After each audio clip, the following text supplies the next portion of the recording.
Pernah nggak sih Anda duduk di sebuah ruangan, terus natap layar, dan rasanya tiap detik itu kayak sejam? Kita semua pasti pernah kan terjebak dalam presentasi yang super ngebosenin dengan slide yang berantakan.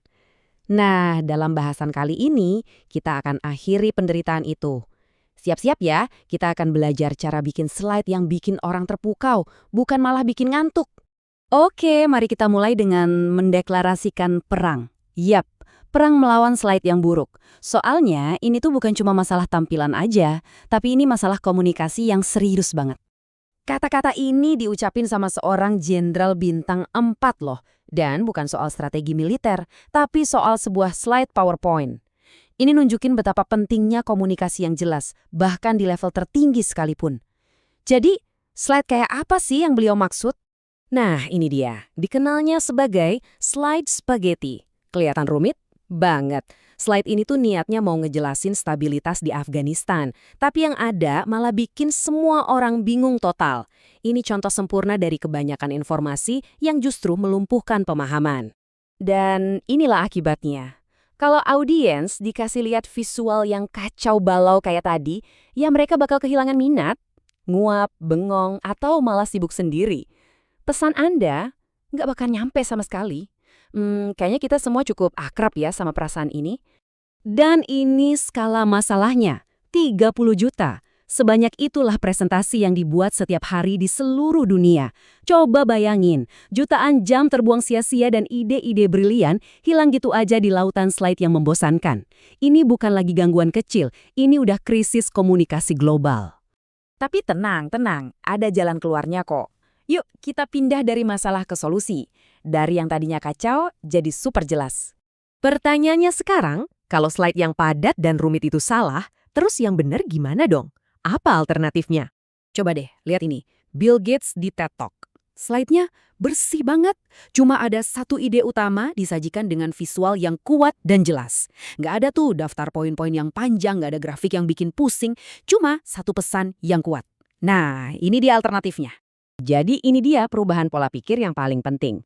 Tugas Anda itu bukan buat nunjukin seberapa banyak yang Anda tahu dengan dijijelin semua ke satu slide. Bukan. Tugas Anda itu jadi seorang editor. Menyaring semua informasi yang nggak perlu, buat nampilin satu pesan yang jernih dan kuat. Itu kuncinya. Oke, sekarang kita masuk ke bagian praktisnya ya. Gimana sih cara kita bisa dapat kejelasan itu? Tenang, ada seperangkat alat sederhana yang bisa dipakai siapa aja kok. Yap, Anda nggak salah dengar. Akronimnya itu CRF. Mungkin kedengarannya agak aneh ya, tapi ini super gampang diingat dan bakal jadi fondasi buat semua desain slide Anda yang keren ke depannya. Yuk kita bedah satu persatu. Pertama, C untuk kontras atau kontras. Prinsip ini intinya adalah soal keberanian. Jangan takut buat bikin beberapa elemen jadi jauh lebih besar, lebih tebal, atau warnanya lebih mencolok. Soalnya gini, kalau semuanya sama penting, artinya nggak ada yang penting. Kontras itu menciptakan titik fokus dan seolah-olah bilang ke audiens, hey, lihat sini dulu. Selanjutnya, R untuk repetition atau pengulangan. Anggap aja ini kayak tema visual buat presentasi Anda. Dengan konsisten pakai warna, jenis huruf, dan total letak yang sama, Anda menciptakan pengalaman yang menyatu. Ini bukan cuma soal bagus-bagusan, ini ngebangun keakraban dan bikin audiens Anda merasa nyaman. Terus, A untuk alignment atau perataan. Prinsipnya, nggak ada satupun elemen yang boleh ditaruh di slide secara acak.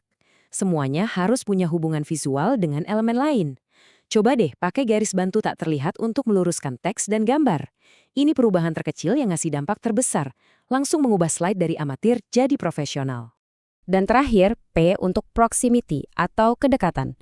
Gampangnya gini, kelompokkan item-item yang berhubungan. Kalau ada teks yang ngejelasin sebuah gambar, ya taruh teksnya dekat gambar itu. Jangan di seberang slide. Jarak itu nunjukin pemisahan. Kedekatan itu nunjukin hubungan. Manfaatkan juga ruang kosong untuk misahin ide-ide yang beda. Nah, setelah Anda menguasai prinsip CRAP tadi, sekarang waktunya kita kasih sentuhan akhir.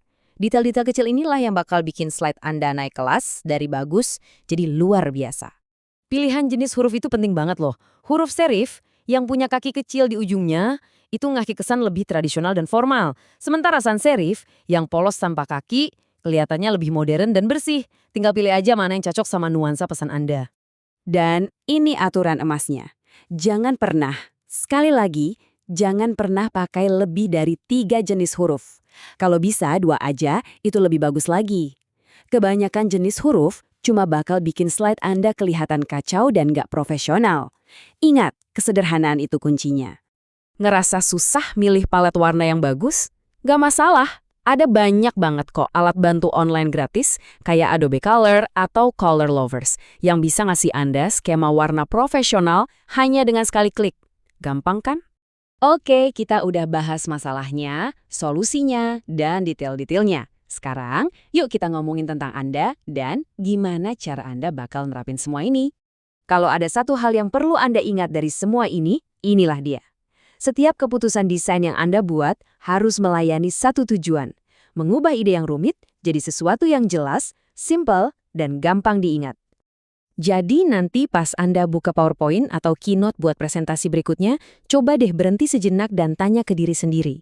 Slide ini bakal bikin bingung atau bikin jelas? Slide ini bakal bikin audiens bosen atau malah terinspirasi? Karena pada akhirnya, slide Anda adalah cerminan dari cara Anda berpikir.